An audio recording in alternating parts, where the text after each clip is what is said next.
Our planet is haunted. Now you might think that is an odd thing to claim for an astronomy channel.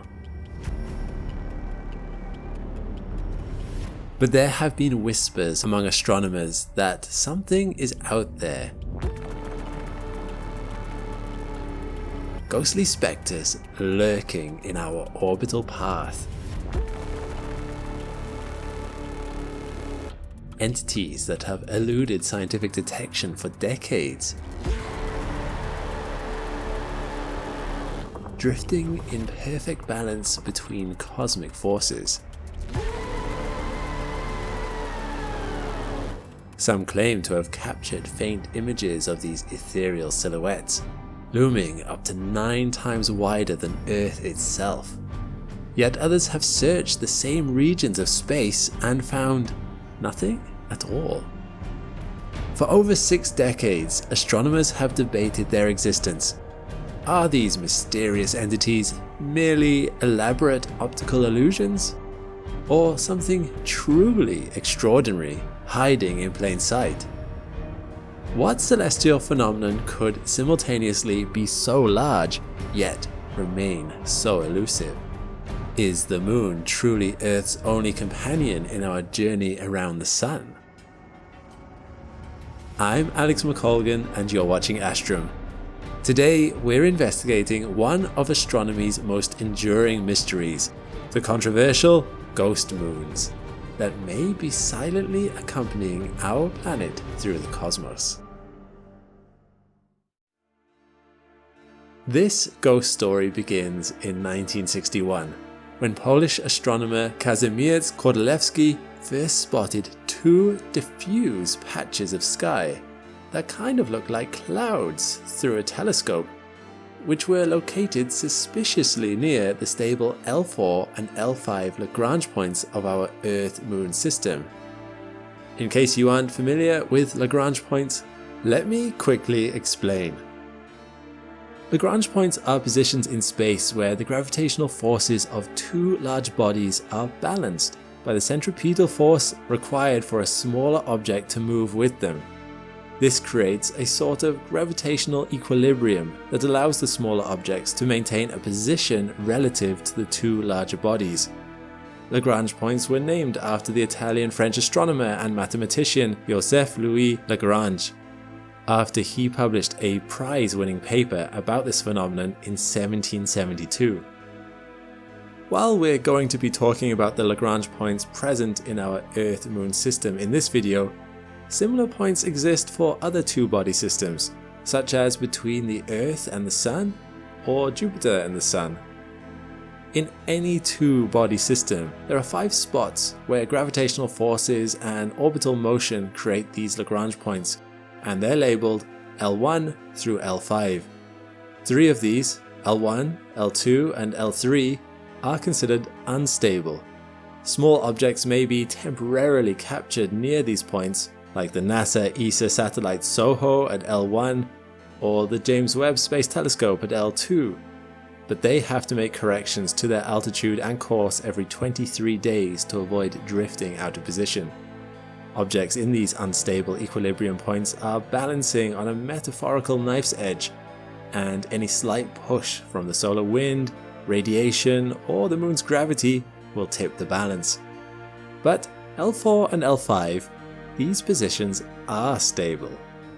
Unlike the other Lagrange points, these each make equilateral triangles with the Earth and Moon, and are resistant to gravitational perturbations. Because of this, objects like asteroids and dust tend to accumulate in these areas, and that's where our story picks up. Kordylewski's observation of these ghostly faint clouds in the L4 and L5 Lagrange points, originally named Liberation clouds but later known as Kordylewski dust clouds, ignited a scientific debate that has lasted for decades, one that is still going on to this day. Immediately following his observation, other astronomers, both professional and amateur, attempted to locate these supposed clouds, but for years, nobody else could find them. At the time, observational techniques were far less advanced than today. Many astronomers question whether these dust clouds were real or merely optical illusions. After all, detecting such faint structures against the darkness of space was a challenging proposition. That skepticism persisted for years. Every now and then, an astronomer would catch a glimpse of a dust cloud in one Lagrange point or the other, and sometimes clouds would be visible in both locations. A few astronomers, including Kordylewski himself, captured photographs of the clouds, but for years the dust clouds appeared so faint in the photos that they could not be reproduced in newspapers. These photos aren't like photos we're used to either. Images of these dust clouds have to be taken using photometric techniques, which involves glass photographic plates with long exposure times to capture the faint lights of distant celestial objects. They aren't of Hubble telescope quality. They serve more to identify changes in light intensity, and this is what astronomers would use as evidence of the cloud's existence. In 1966, NASA organized an airborne observation mission from its Convair 990 jet laboratory, operating far from city lights at an altitude of 12,000 meters. The astronomers on those 4 NASA flights were able to identify Kordylewski dust clouds in both the L4 and L5 Lagrange points, even managing to photograph the dust cloud at L5. The orbiting Solar Observatory OS-06 also observed the clouds in 1966, and subsequent work was published measuring their brightness and size. However, in 1976, another astronomer named Siegfried Röse at the Max Planck Institute for Astronomy used numerical simulations to show that conditions were unfavorable for dust to accumulate in the L4 area, and questioned whether or not these clouds actually existed. Most of the KDC skeptics believe that the gravitational perturbation of the Sun, solar wind, and other planets have too strong of a destabilizing effect on the L4 and L5 Lagrange points for KDCs to be maintained. Additionally, radar studies of the clouds around this time had produced negative results, leading many to believe there was nothing of circumstance at the Lagrange points.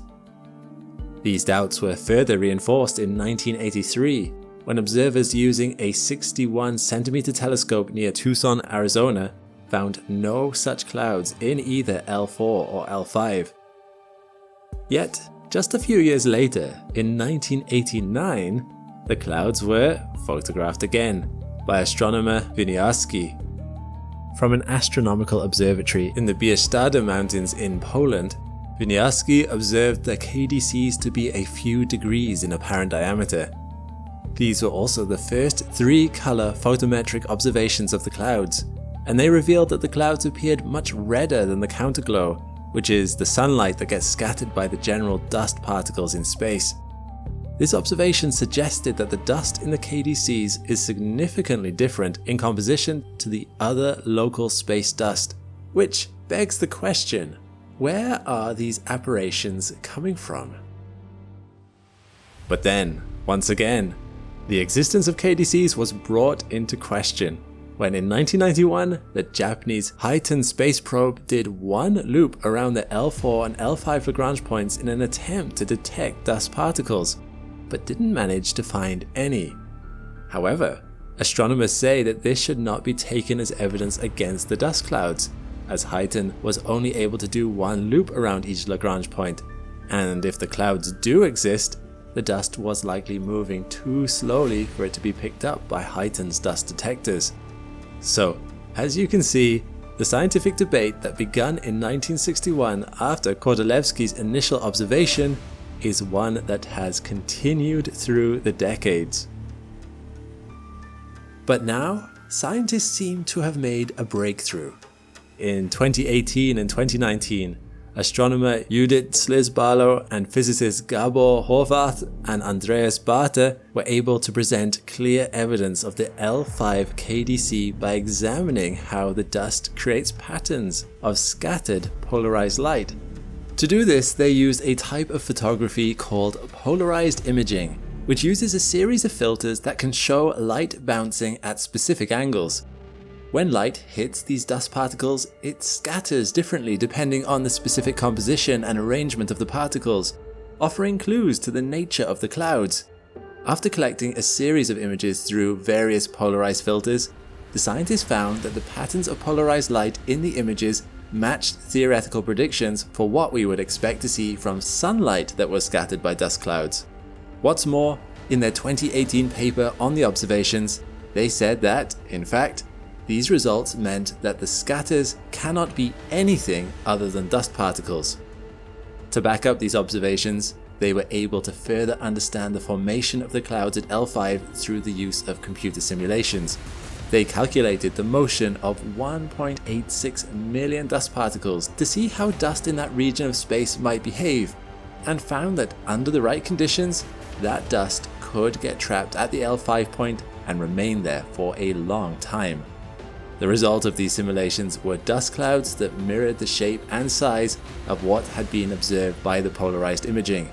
Very small particles spread over a large area. So what is going on here? Why could some astronomers see these dust clouds and photograph them, while others claimed they didn't exist at all? The answer may lie in the structures themselves. Despite spanning roughly 100,000 kilometers by 70,000 kilometers, which is almost 9 times wider than the Earth, the total mass of the dust clouds is supposedly extremely small. Not to mention, the particles themselves are likely micron or submicron sized, a similar size to many bacterial cells, according to observations from the polarized imaging of L5. A micron is already a very tiny measurement at 1/1,000,000th of a meter. Individual particles of this size are only visible through a powerful microscope. Not only are the KDCs composed of these micron or submicron dust particles, sparsely spread across a wide area and nearly invisible to the naked eye, but the recent models made by Sliz Barlow and Horvath in 2018 suggest that the shape of the L5 dust cloud also appears to be dynamic. The models point to the structure being non-uniform, with dust particle density varying across the KDC and changing over time in synchrony with the Moon's orbital period. This could also support the idea that KDCs are not a stagnant accumulation of dust, but rather that they may be continuously losing and refreshing their contents, kind of like an ever-evolving dust storm rather than a fixed, stable cloud. Things like solar wind or gravitational pull from the Sun or other planets may disrupt the delicate equilibrium that holds together these dust clouds, causing them to disperse before reforming again. This combination of extremely tiny particles that are dispersed over a large area, and the possibility that these clouds may form, disperse, and reform again and again over time, could help to explain the discrepancy in observations over 3 decades. However, the tentative confirmation of the L5 KDC in 2018 still leaves open scientific debate as to whether these clouds exist continuously or whether they appear and disappear depending on the influence of the Sun and other planets. Plenty of questions remain about Kordylewski dust clouds, but one thing is certain: these observations are not just a mirage, but a real phenomenon within our Earth-Moon system. Even though aspects of their structure, evolution, and composition remain under investigation, there is broad acceptance that KDCs are worthy of further study. While these so-called ghost moons that orbit the Earth-Moon Lagrange points may seem otherworldly, our planet is no stranger to additional moons. In fact, Earth has had several mini-moons and quasi-moons before, albeit very different from the KDCs. For one thing, mini-moons typically come and go within a year, while the gravitational traps, or Lagrange points, which are theorized to cause these Kordylewski dust clouds, have existed since our Earth-Moon system formed, making the KDC phenomenon potentially billions of years old.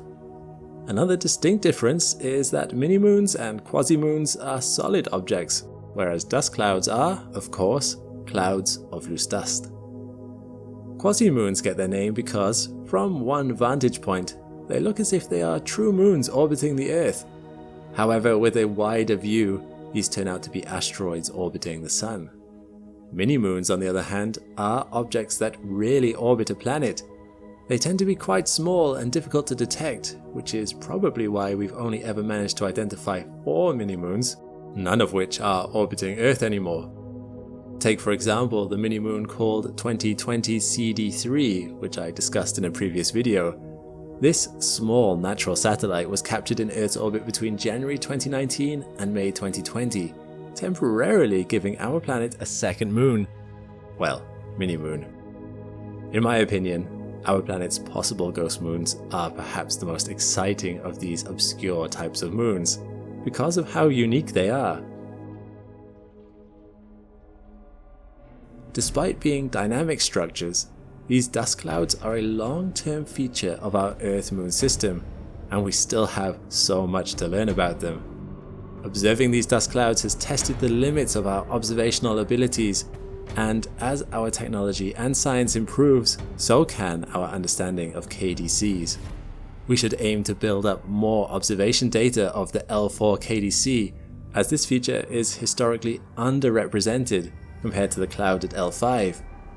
We could also resurvey the clouds using methods like radar to see if technological improvements can yield different results compared to the negative detections of the past, as this would further establish the presence of these elusive features and fend off any lingering skeptics.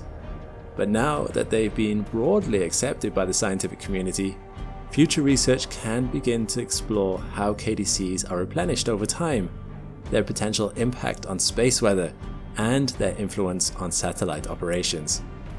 Whether KDCs exist continuously or appear and disappear over time, at least now we know that something really is out there, and we can study them with the right focus. These ghostly dust clouds continue to haunt our skies, reminding us that even the faintest, spooky traces of cosmic apparitions can hint at something palpable and is worth investigating.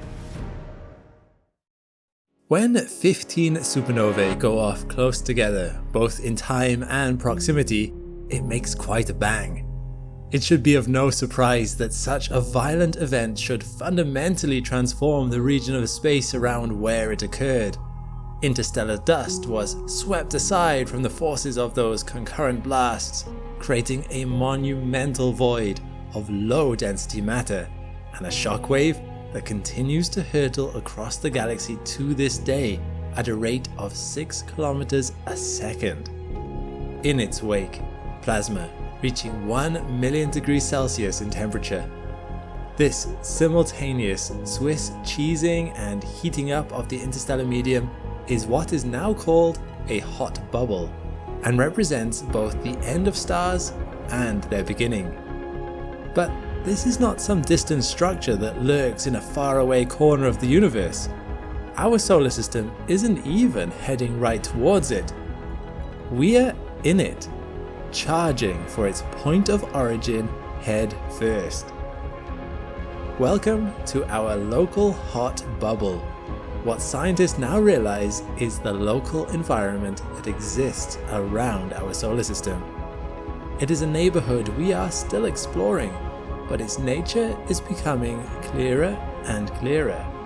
So what do we know about the local hot bubble? How did it form? And what more is there to be discovered? I'm Alex McColgan, and you're watching Astrum. Join me today as we walk in the aftermath of exploding stars and discuss how scientists even determined we were in the heart of a cataclysm to begin with. The local hot bubble was not always something we knew about. First identified in the 1970s from observations of low-energy X-ray emissions that were detected over the entire sky, the local hot bubble was hypothesized to be a large cavity in the interstellar medium, called a superbubble, filled with tenuous, million-degree, low-density gas. In the 1990s, scientists found that X-ray emissions could happen anywhere neutral atoms interacted with the solar wind, challenging the idea that the emissions must point to a large hot bubble. But soon, evidence would reveal that the hypothesis from decades earlier was indeed correct. In 2014, NASA confirmed the existence of the LHB through the diffuse X-ray emission from the Local Galaxy mission, known as DXL. While soft background radiation can come from other sources, like from comets for example, the mission found that only 40% of the fog of low-energy X-rays came from within our solar system. This affirmed that the dominant source was diffuse X-ray emissions emanating from the million-degree region of interstellar plasma, known as the LHB. Although this confirmed the bubble, questions remained about what could create such a massive void, and what might explain the thousands of surrounding young stars. The prevailing answer proved to be both violent and fascinating. Recent research suggests that the local hot bubble was the aftermath of around 15 supernova explosions that occurred sequentially within a span of a few million years, erupting in relatively close proximity to one another. Scientists estimated that the first of these massive stellar explosions went off roughly 14 million years ago, each expelling enormous amounts of energy, pushing out the surrounding interstellar material and heating the remaining gas to extreme temperatures.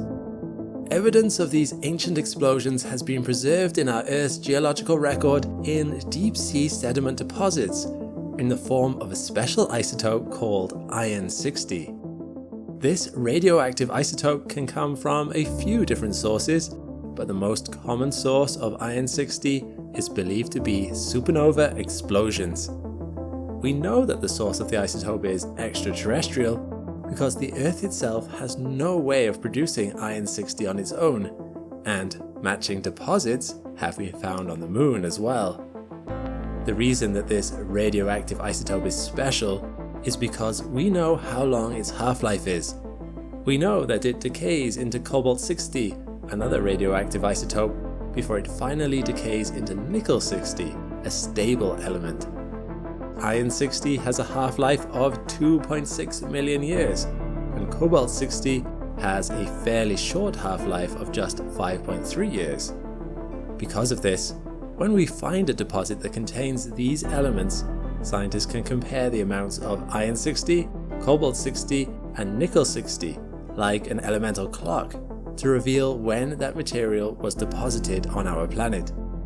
And luckily for us, international research teams have found several such deposits over the last couple of decades.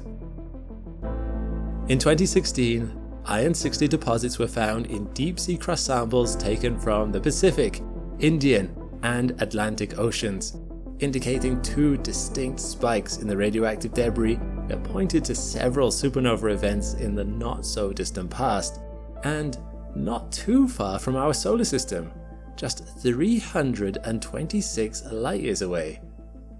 The sample showed a spike of iron-60 between 3.2 and 1.7 million years ago, and another spike between 6.5 and 8.7 million years ago.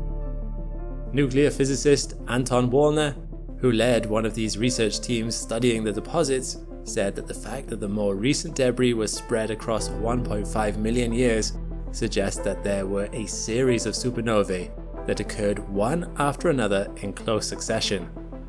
Astrophysicist Dieter Breitschwert, who led a second team of scientists, identified a likely source of these supernova explosions, which would have occurred 196 to 423 light-years from the Sun.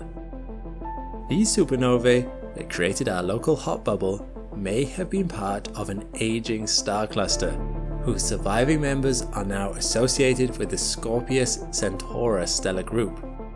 Using the iron-60 deposits, the team was able to trace the signals of two supernovae, one that happened 1.5 million years ago and the other 2.3 million years ago, as the result of the deaths of stars that were 8.8 times and 9.2 times the mass of our Sun, respectively. In fact, our LHB is still growing today, albeit much more slowly than when the supernovae exploded millions of years ago. The speed of expansion has plateaued at about 6 kilometers per second now, according to astrophysicist Catherine Zucker. In 2022, Zucker authored a groundbreaking paper that reconstructed the evolution of our galactic neighborhood, tracing the chain of events that created our local hot bubble and led to the formation of all the young stars we see nearby today. From there, they made an incredible discovery. Using data from the European Space Agency's Gaia telescope, Zucker and her team were able to construct a 3D space-time map, showing that within 500 light-years of our planet, all of the young stars and star-forming regions reside on the surface of our local hot bubble. With these 3D positions and the 3D motions of the stellar clusters, they traced back 20 million years of star formation history near our local hot bubble. The implications were clear, that all of the well-known star-forming regions near our solar system had formed along the outer edge of the local bubble as it swept up gas during its expansion. Stellar nurseries are a field we're learning more about all the time, particularly as new images are taken by our telescopes. Here's a spectacular image of the Chameleon 1 dark cloud, one of our nearest stellar nurseries, taken by a dark energy camera on the Victor M. Blanco 4-meter telescope at Cerro Tololo Inter-American Observatory. By studying the propagation of starlight from within it, scientists can tease out details about how stars form, which might help us better understand the local hot bubble's impact on our galaxy today. You might not have seen this particular image before, as new space news is coming out all the time, but I've talked about it in my newsletter, which I've recently launched to help you keep up with all the breathtaking photos released by our many telescopes on Earth and in orbit, or new breakthroughs that reshape how we understand the cosmos. You should sign up to never miss the most exciting news, even if the headlines do, by following the link in the description below. There are new editions that come out every Thursday. From the local hot bubble's birth 14 million years ago, Zucker and her colleagues identified 4 epochs of star formation on the bubble shell. Starting about 16 million years ago, we see the birth of the Upper Centaurus Lupus, or the UCL star cluster, followed by the Lower Centaurus Crux, or LCC star cluster. These formed about 49 light-years apart from one another, and about 14 million years ago, these stellar populations were the source of the stars that went supernova to create our local bubble. About 10 million years ago, we see the first of the 4 star-forming epochs after the formation of the LHB. The Upper Scorpius Association and older Ophiuchus stellar populations are born in the first epoch. 6 million years ago, the second star-forming epoch formed Corona Australis and the older stars of Taurus. Then, around 2 million years ago, the stars in Lupus and Chameleon, as well as younger stellar populations of Taurus and Ophiuchus, came to be in the third epoch. And finally, our present time falls within the 4th star-forming epoch. We can observe the dense star-forming molecular gas that surrounds the LHB, which will eventually lead to more star clusters being born along the bubble's outer edge. With all of this stellar creation, you might be surprised to learn that we are interlopers. Our sun did not form inside the local bubble. In fact, the sun was about 978 light-years away when the first supernova went off in UCL and LCC, only joining up with the LHB about 5 million years ago as its path through the galaxy took it into the bubble. With the trajectory shown in yellow dots, you can see our sun's location just before it entered the bubble. And now, just by coincidence, our sun happens to be located near the center of the LHB. Drifting into the heart of what was once a raging furnace, scientists became interested in mapping out the ongoing temperature within the local bubble. You might wonder why we're so calm, if temperatures of plasma here can reach 1 million degrees Celsius. The key lies in that plasma's density. Look, this 3D map from Zucker's 2022 publication shows our local hot bubble in dark blue. The density inside our bubble is extraordinarily low, containing about 100 times less hydrogen than the typical interstellar medium. So, while the temperature of this gas soars to around 1 million degrees Kelvin, giving rise to the diffuse X-ray emissions we have observed around the whole sky, we don't have much to worry about. Tracking temperatures within the local bubble has provided more evidence of its existence. The extended Röntgen survey with an imaging telescope array, better known as the E-Rosista X-ray telescope, has been able to gather the most detailed all-sky survey of soft X-rays to date, and that data has been used to map the LHB and our solar neighborhood in much more detail than before. Launched aboard the joint Russian and German mission Spectrum Röntgen Gamma, or SPECTRE RG, in 2019, data from the E-Rosita X-ray telescope has allowed a team of scientists led by the Max Planck Institute for Extraterrestrial Physics to create a 3D map of the LHB and identify a temperature gradient where the galactic south was slightly hotter than the galactic north. This temperature dichotomy could be explained by supernova explosions in the past few million years. And by creating this bubble map, the team also found that the LHB is stretched out towards the poles of the galactic hemisphere. This is because the hot gas in the bubble expands out in the direction with the least resistance, which happens to be away from the Milky Way's galactic disk. Along with identifying temperature variations and the shape of the bubble, the team compiled this and other data to create an even more detailed map of our galactic neighborhood.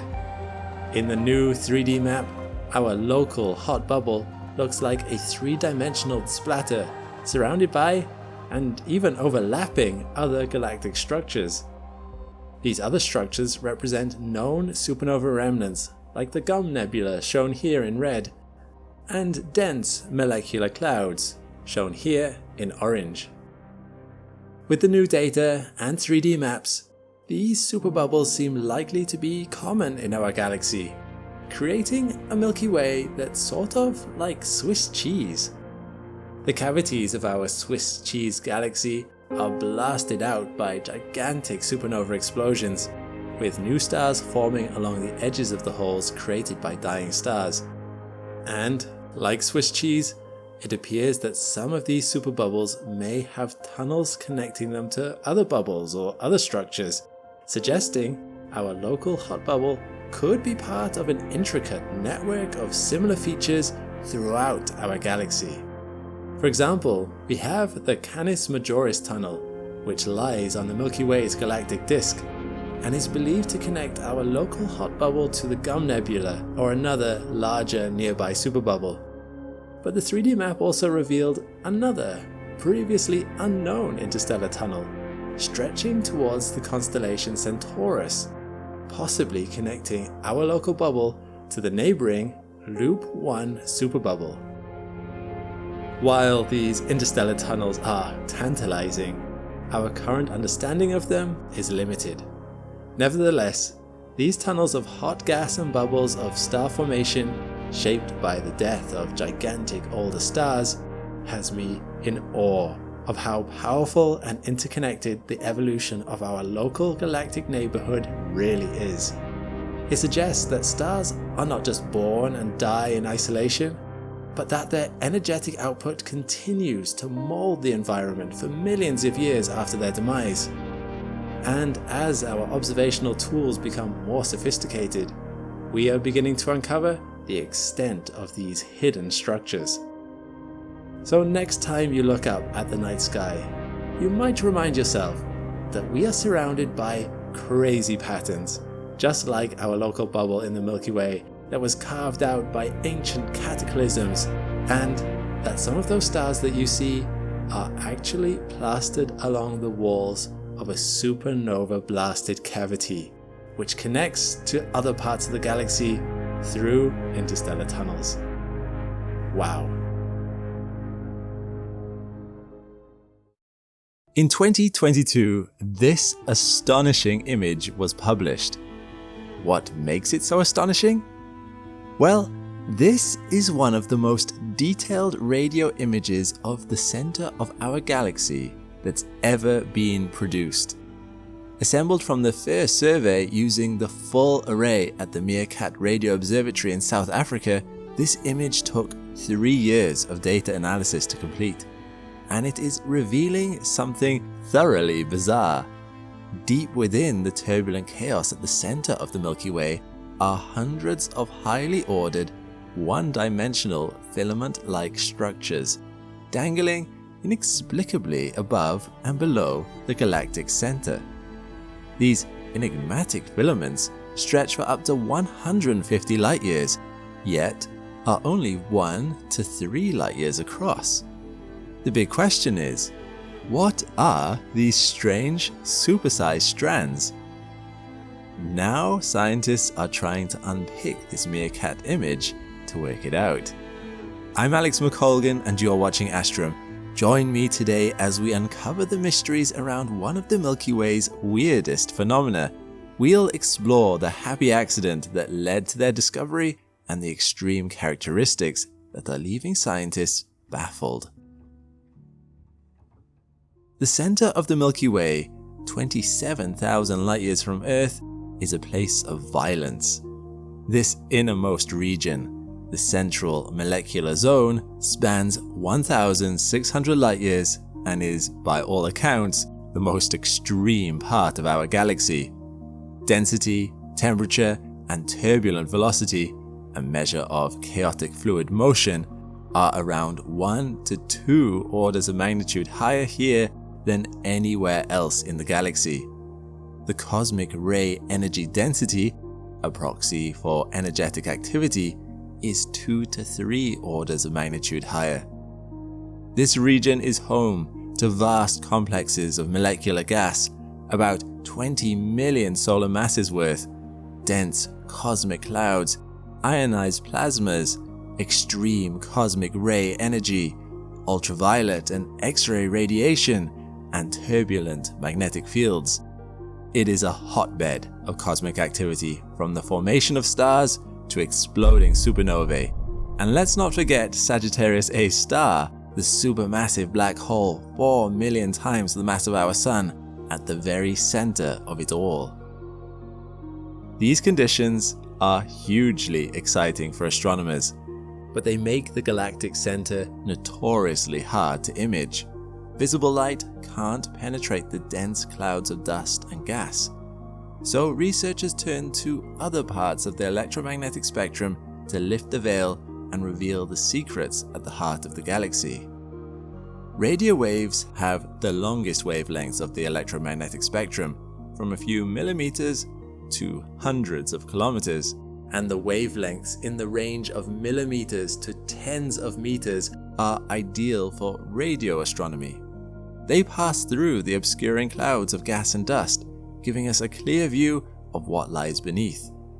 In the early 1980s, Ferhad Yousefzadeh, studying for his PhD, was using the Very Large Array Telescope in New Mexico to produce a radio map of a section of the galactic center.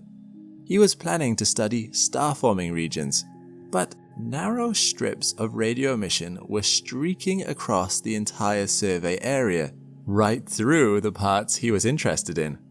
He thought they must be artifacts in the data or imaging errors, which any scientist will tell you is highly annoying. So after much frustration and no luck resolving the problematic artifacts, he returned to the VLA to image again at another frequency. And that was when his eureka moment struck. At 4 a.m. one morning, he was comparing the two samples taken at different times using different wavelengths, and he saw the same structures in both images. This was no artifact. This was a very real finding, something unlike anything he, or anyone else for that matter, had come across before. Zadeh was seeing highly ordered structures where previously only chaos was thought to exist, and they had some very unusual features. Most striking was their vast scale. These were continuous, narrow strips of radio emission 50 to 100 light-years long, but only 1 to 3 light-years wide, dangling vertically above and below the central molecular zone, the most extreme part of the Milky Way. Some appeared in pairs or clusters running parallel to each other like strings on a harp, each separated by a standard distance of around 1 astronomical unit, the distance between Earth and the Sun. When he cross-checked them with the infrared data from that area, Zadeh also discovered they had no counterpart in that area of the spectrum. This told him they were non-thermal emissions, that is to say, they were not produced by heated gases. This was corroborated by other measurements, such as spectral index and polarization, which showed that the filaments were highly magnetic and emitting synchrotron radiation. Synchrotron radiation occurs when electrons moving near the speed of light interact with a strong magnetic field, which begged the question, what on Earth, or should I say, not on Earth, was accelerating the electrons to such speeds? The emissions along the length of the structures were continuous, ruling out localized events like star formation or supernova remnants. So Zadeh dubbed them non-thermal filaments, and suggested they were likely related to galactic scale phenomena. His observations didn't correspond to anything else in the known galaxy, and Zadeh had many more questions. Where did the non-thermal filaments come from? What was maintaining their linear structures over such vast distances of space and time? Why, when clustered, were they so evenly spaced? But almost as soon as this startling discovery was made, the trail started to go cold. The available telescopes at the time simply didn't have the sensitivity needed to provide answers.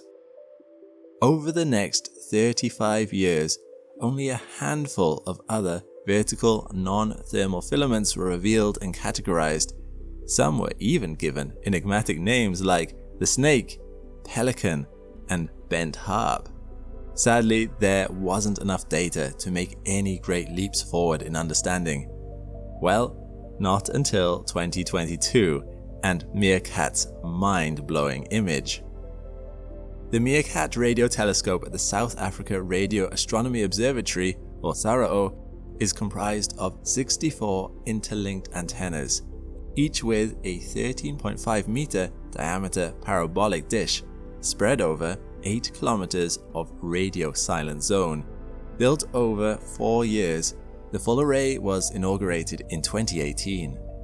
Its location in the southern hemisphere is perfect for imaging the center of the Milky Way, thanks to our sun's axial tilt relative to its own position in the galaxy. So Meerkat has a direct line of sight into the CMZ and the galactic center.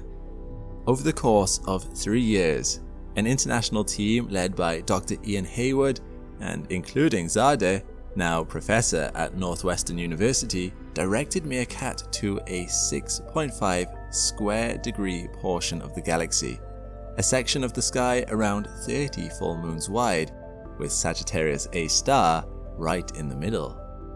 Using L-band radio frequencies of 856 to 1712 MHz, equivalent to wavelengths of 18 to 35 centimeters, they split this area into a 20-part mosaic, directing the telescope to survey each tile in turn over a total of 144 hours on target. This was the first time Meerkat's full array was used, with 60 to 62 dishes sampling the sky at any one time. After generating 70 terabytes of raw data, the equivalent to 700 hours of 4K YouTube content, the team then had to process it. That was no mean feat. Given the complexity of the environment, they needed to put the data through a high-pass filter using a method called difference of Gaussians. This is a commonly used edge smoothing technique to remove background noise and enhance the visibility of fine structures, especially important for visualizing non-thermal filaments. And this is the result. More like a work of art than a scientific study, it captures a wealth of features. Some are well known, like Sagittarius A star seen in the central saturated area here, and clearer views of previously known supernova remnants and star-forming regions. This here is a supernova remnant. To its left is a runaway pulsar, the Mouse, and up on the right, one of the longest and most famous non-thermal filaments, the Snake. As noted by the team, one of the most startling discoveries was the sheer number of filaments apparent in the image, an order of magnitude greater than all previously known, most of which had never been seen before. This was game-changing for Zadeh and his colleagues. Now we finally see the big picture, a panoramic view filled with an abundance of filaments, he said. This is a watershed in furthering our understanding of these structures. There was finally enough data to carry out meaningful population studies. They set to work carrying out statistical analysis of the filaments. This work, published in the Astrophysical Journal Letters, not only further categorizes the filaments, but gives tantalizing clues to their origin. The new data confirmed that all of them are magnetized. In fact, the team found that the magnetic field was significantly greater, in some cases up to 10 to 100 times stronger than typical galactic magnetic fields. The new analysis also confirmed that synchrotron radiation is a defining characteristic. Interestingly, the MeerKAT data revealed that there is a steepening with galactic latitude. In other words, the filaments appear to cool as they stretch away from the galactic plane. This gives us a clue as to their possible origin. The electrons further away from the galactic plane could be older, implying that the filaments are related to past activity of Sagittarius A star. And there was another clue that suggested this too: enormous structures known as radio bubbles. First discovered by Hayward, Zadeh, and the MeerKAT team in 2019, these huge radio-emitting structures stretch symmetrically above and below the galactic plane, forming an hourglass shape thousands of light years across. They are thought to have been created by a phenomenal outburst from Sagittarius A star about 100,000 to a million years ago. An event powerful enough to leave such a scar on the galaxy could have been vast quantities of gas and dust falling into the black hole, or a huge and sudden burst in star formation close by. An incident like this would have triggered an intense outburst of energy and whipped up galactic winds, driving gas and cosmic rays violently away from the galactic center, stretching and amplifying magnetic field lines in its wake, creating those bubbles and non-thermal filaments. What's more, strong magnetic fields, which as we now know are a confirmed characteristic of all filaments, capture cosmic rays. And the great thing is, we can date them. Those detected in the filaments by MeerKAT match the proposed period of the Sagittarius A star outburst considered responsible for the radio bubbles. In other words, they are the same age. The position and capabilities of MeerKAT, alongside the same high-pass filtering used to resolve the non-thermal radio filaments, not only revealed these bubbles in astonishing detail, but showed almost all of the filaments are confined within them. This close physical association adds even more weight to the argument that the same energetic event created them. Something powerful enough to create the bubbles would certainly be able to accelerate electrons to near the speed of light, with the stretched magnetic field lines channeling them to produce the filament's signature synchrotron emission. With this hypothesis in mind, Zadeh and the team described the formation of non-thermal filaments as magnetized streamers in a cosmic ray-driven wind. It certainly paints a compelling picture for the possible origin of the filaments, but it is by no means conclusive, as even the authors themselves attest. Other theories are being worked on, With a mystery this tantalizing, other astronomers have been studying the filaments too. But this single image is still the one that's told us the most. Zadeh wasn't kidding when he said it was a watershed moment. But with so many unanswered questions, some going back 40 years, where does that leave us? Are non-thermal radio filaments merely a galactic curiosity? Not by any means. They are a riddle wrapped in a mystery inside an enigma, and could shed light on one of the biggest unanswered questions out there: how supermassive black holes regulate star formation within a galaxy. Scientists know that the active centers of galaxies must transfer energy and matter into interstellar space through a process called galactic feedback. If they didn't, star formation would run away unchecked, using up a galaxy's gas and dust faster than observations tell us. But how this feedback happens is unknown. Meerkat's detailed imagery of non-thermal filaments and the radio bubbles provides us with compelling evidence that this outflow of energy could happen in discrete but powerful outbursts. And this is something that has been seen before. Fermi bubbles, discovered by NASA's Fermi Gamma Ray Telescope in 2010, are even bigger, hourglass-shaped configurations spanning a total of 50,000 light-years. These mind-bogglingly massive structures, colored magenta in this image, are thought to be millions of years old, likely caused by a violent outburst from Sagittarius A star, which calculations suggest had the energy of 100,000 supernovae. This is much more powerful and ancient than the event proposed to have made the filaments and radio bubbles, but together they paint a picture of intermittent outbursts from deep within the heart of our galaxy. Both have the potential to regulate star formation, ensuring that the Milky Way doesn't suffer from burnout. As scientists continue to unravel the mysteries of non-thermal filaments and tackle the big questions about how the universe works, the trail doesn't seem to be going cold again anytime soon. Since the first full-array image, Meerkat has found more of these mystery strands in other galaxies with very similar properties to the ones we see in the Milky Way. Their very existence elsewhere suggests a common underlying mechanism that alludes to their role in fundamental galactic processes. To conclusively piece together the whole picture will require another step change in imaging resolution. And hopefully that's not too far off, as Meerkat, already awarded by the Royal Astronomical Society for its spectacular observations in radio astronomy, was built with longer-term goals in mind, namely to be incorporated into the square kilometer array. With a total collecting area of 1 square kilometer, it will be 50 times more sensitive than any other radio instrument in existence, and it's expected to be fully constructed by 2028. Keeping an eye on developments in other parts of the electromagnetic spectrum will be important too. Zadeh believes that the next breakthrough will come from gamma ray telescopes. Imaging at higher frequencies results in higher resolution imagery, which has potential to show us whether the filaments, the radio bubbles that contain them, and the vast Fermi bubbles are connected. There's an elegance in order rising out of chaos, and observing non-thermal filaments streaming out through the cosmic winds certainly fits that notion.